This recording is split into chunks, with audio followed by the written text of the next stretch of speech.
Yes. It's going to be a verdict or a hung jury. That's correct.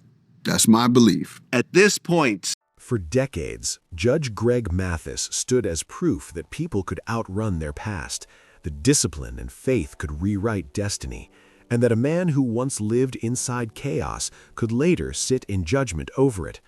But in the late summer of 2024, everything he had spent a lifetime building began to wobble in public, not because of a verdict or a criminal charge, but because the private man behind the robe finally lost control of the story. When divorce papers were filed after nearly 40 years of marriage, the image cracked instantly. And within weeks, whispers hardened into accusations, rumors into headlines, and admiration into scrutiny, forcing the question no one had ever seriously asked before. What happens when the man who lectures millions about accountability must suddenly answer to it himself? What followed in those first 3 weeks after the filing was not just marital fallout, but a collision of reputation, ego, faith, and unfinished wounds that had been buried since childhood, waiting for a moment when silence could no longer protect them. Greg Mathisse's life has always been framed as a miracle, a journey from Detroit's most dangerous streets to national television. But miracles often come with pressure that never truly disappears. Raised in an environment where fear arrived before safety and survival demanded constant alertness, Greg learned early that control was the only currency that mattered.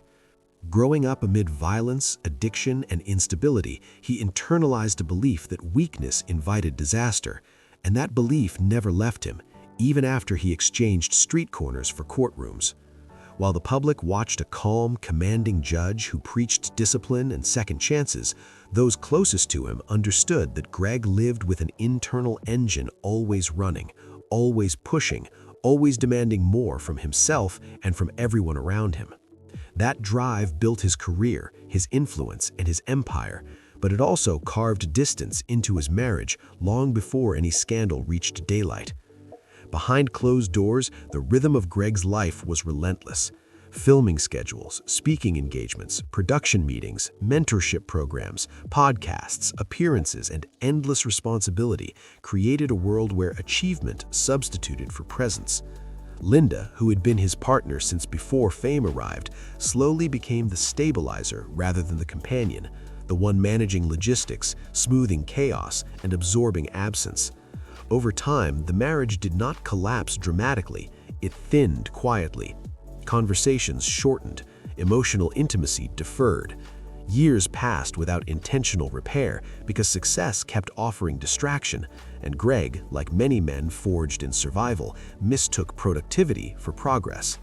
By the time television fame magnified everything, the cracks were already structural, just hidden behind applause. When rumors of infidelity surfaced in 2024, they did not shock those who understood the pattern, but they stunned the public who had been taught to see Greg as incorruptible. The whispers about a secret child, the age gaps, the accusations of emotional neglect, all fed into a larger reckoning that felt less about one mistake and more about a lifetime of imbalance finally demanding payment. Greg initially responded as he always had, with denial, legal clarity, and control of narrative. But this time, the tools that had always worked betrayed him. Social media refused restraint. Old controversies resurfaced. Minor incidents were reinterpreted through suspicion. The man who once commanded moral authority now found himself dissected by the same culture he had shaped. What made this moment uniquely destabilizing was not just exposure, but timing. Greg was no longer a rising figure, he was an institution.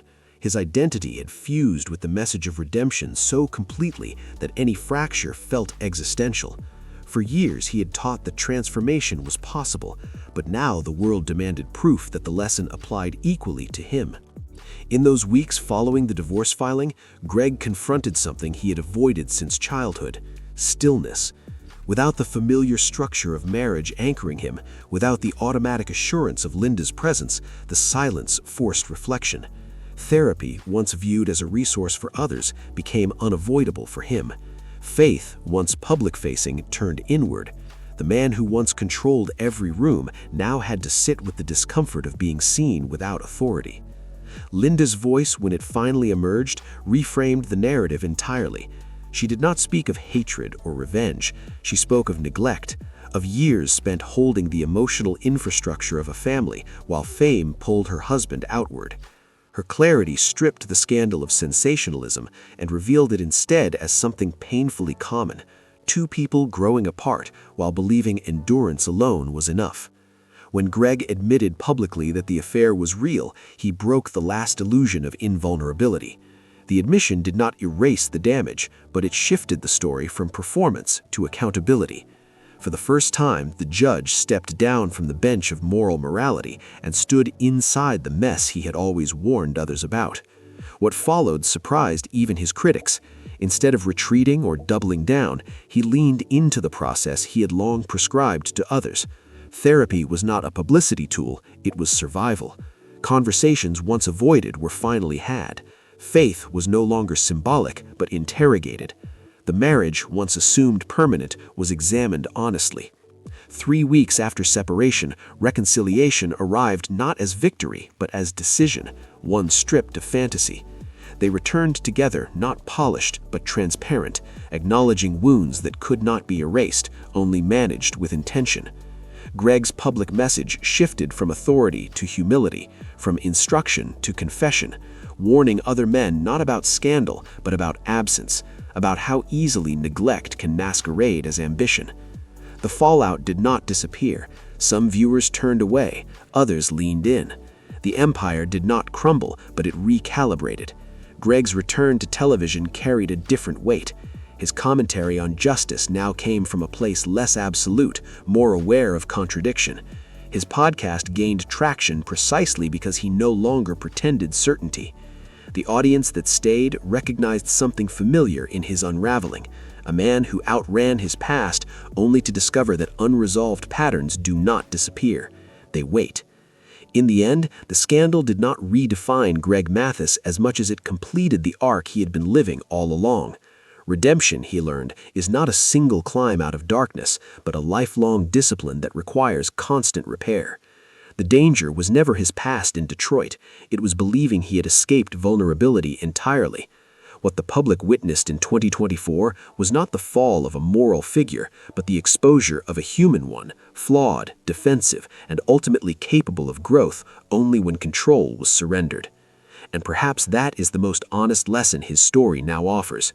No matter how far someone travels from where they began, the work of accountability never ends, and the hardest verdict a person will ever face is the one delivered in private, when the applause stops and there is nowhere left to hide.